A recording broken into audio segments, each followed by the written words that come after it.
Visakha parliament అభ్యర్థిగా విశాఖకు ఏం చేస్తానో చెప్పి ప్రజల వద్దకు వెడుతున్నా అన్నారు టీడీపీ అభ్యర్థి శ్రీభరత్. విశాఖ పార్లమెంట్ ఎన్నికల కార్యాలయాన్ని ఆయన ప్రారంభించారు. ఈ కార్యక్రమంలో విశాఖ పార్లమెంట్ నియోజకవర్గాల కూటమి ఎమ్మెల్యే అభ్యర్థులు కూడా పాల్గొన్నారు. గతంలో జనసేనకు 2 లక్షలకు పైగా ఓట్లు వచ్చాయని, ఈసారి ఆ పార్టీ మద్దతుతో భారీ మెజార్టీ వస్తుందన్నారు భరత్. తనని స్థానికుడు కాదన్న వారిపై విమర్శలు చేయనని, వారి విజ్ఞతకే వదిలివేస్తా అంటున్న భరత్తో మా ప్రతినిధి George face to face.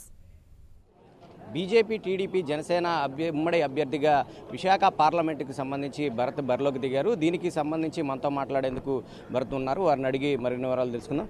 Sir చెప్పండి, గత ఎన్నికల్లో అత్యంత స్వల్ప ఓట్లతో ఓడిపోవడం జరిగింది. కానీ ఇప్పుడు ఏ విధంగా మీరు ముందుకు వెళ్ళబోతూ ఉన్నారు? అప్పటికి ఇప్పటికీ ఏమైనా మార్పును మీరు గమనించారు? అంటే మీరు ఓటమి గురించి చెప్పారు కాబట్టి ఫస్ట్ అసలు జనసేనకి 2,80,000, బీజేపీకి 34,000 ఓట్లు 2019లో వచ్చినాయి. కూటమిలో మీరు మ్యాథమెటిక్స్ చేస్తే నాకు అన్ని కలిపితే 3 లక్షల మెజారిటీ కన్నా ఎక్కువ రావాలండి. ఏం జరుగుతుందో వాళ్ళ ఓటర్లు నిర్ణయిస్తారు. కానీ పాజిటివిటీ అయితే చాలా బాగుంది. అండ్ ఓటర్స్ కూడా ఏంటంటే మాకు మంచిగా ఆలోచించే ఒక నాయకుడు, అందరినీ కలుపుకునే నాయకుడు, భవిష్యత్తు కోసం పనిచేసే నాయకుడు కావాలని కోరుకుంటున్నారు. నేను బలంగా నమ్ముతున్నాను. నేను కూడా ఇక్కడ వాళ్ళకి అనుగుణంగా నా మైండ్ సెట్ కూడా చాలా కలుస్తుంది. వ్యక్తిగత దూషణలు చేయడం నాకు ఇష్టం లేదు. ఒకరిని విమర్శించడం వల్లే గెలుపని నేను ఆలోచించను. ప్రభుత్వ వైఫల్యాలు పాయింట్అవుట్ చేస్తాము, మేము చేసిన మంచి చెప్పి భవిష్యత్తులో ఏం చేయబోతున్నామో చెప్తాము. ఆ విధంగానే వెళ్తున్నాం. నా ఆలోచనలు కూడా అవకాశం దొరికినప్పుడల్లా చెప్తూ ఉంటాను. నేను రాజకీయంలో సేవ చేయడానికి వచ్చానే తప్ప ఇక్కడ నా బతుకు తెరువు నేను బిల్డ్ చేసుకోవడానికి రాలేదు. అదే కావాలి అంటే నేను యూనివర్సిటీ ప్రెసిడెంట్గా ఉండిపోతేనే నాకు ఇంకా ప్రశాంతత ఉంటుంది. ఇక్కడ ఇది ఒక ముళ్ళ కిరీటం, ముళ్ళ దారి.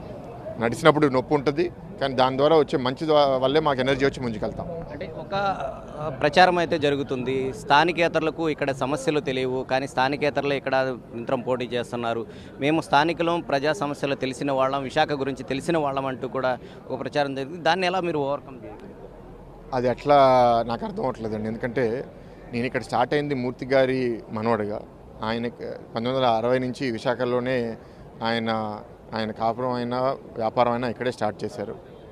80లో గీతం యూనివర్సిటీ ఇక్కడ స్టార్ట్ చేశారు. దాని ముందు గోల్డ్ స్పాట్ నడిపేవారు. నేను ఇక్కడ వచ్చినప్పుడు కూడా మూర్తి గారు మనవడిగానే రాజకీయం ఎంటర్ అయ్యాను. యూనివర్సిటీ ఇక్కడే ఉంది. 16,000 మంది పిల్లలు మా దగ్గర చదువుతున్నారు. 4,000 మంది మన దగ్గర ఉద్యోగంలో పనిచేస్తున్నారు, ఫ్యాకల్టీ రూపంలో, నాన్ టీచింగ్ స్టాఫ్లో. సో నేను స్థానికుడు కాకపోతే ఎవరు స్థానికుడు అవుతారని నాకైతే అర్థం అవట్లేదు. అయితే మరొక వైపు ఇప్పటికే ఈ సీటును చాలామంది ఇటు బీజేపీ నేతలు, బడాబడ నేతలు సైతం కూడా ఆశించారు. కానీ పట్టుబట్టి మీరు ఇది సాధించడం జరిగింది. బీజేపీ సహకారం ఏ విధంగా ఉండబోతుంది? వాళ్ళని ఏ విధంగా కలుపుకొని ముందుకు వెళ్తారు? విశాఖ నగరం అనేది చాలా మంచి నగరం, ఇవాళ అభివృద్ధి కోరే నగరం.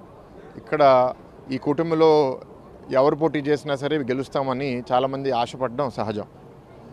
ఎవరిక్కడ పనిచేశారు, ఎవరు చేతుల్లో భవిష్యత్తు బాగుంటుంది అనేది తెలుగుదేశం పార్టీ ఒక ఆలోచనతో నాకు సీట్ ప్రకటించడం జరిగింది.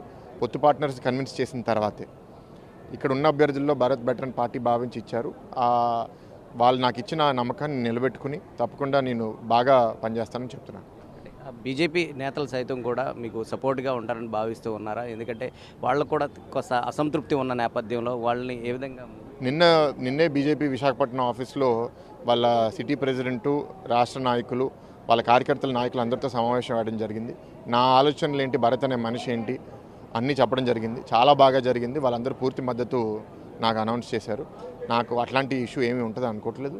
ఒకరి ఇద్దరు ఎవరికన్నా ఉన్నా సరే అట్లాంటి కుటుంబంలో అట్లాంటి సమస్యలు వస్తూ ఉంటాయి.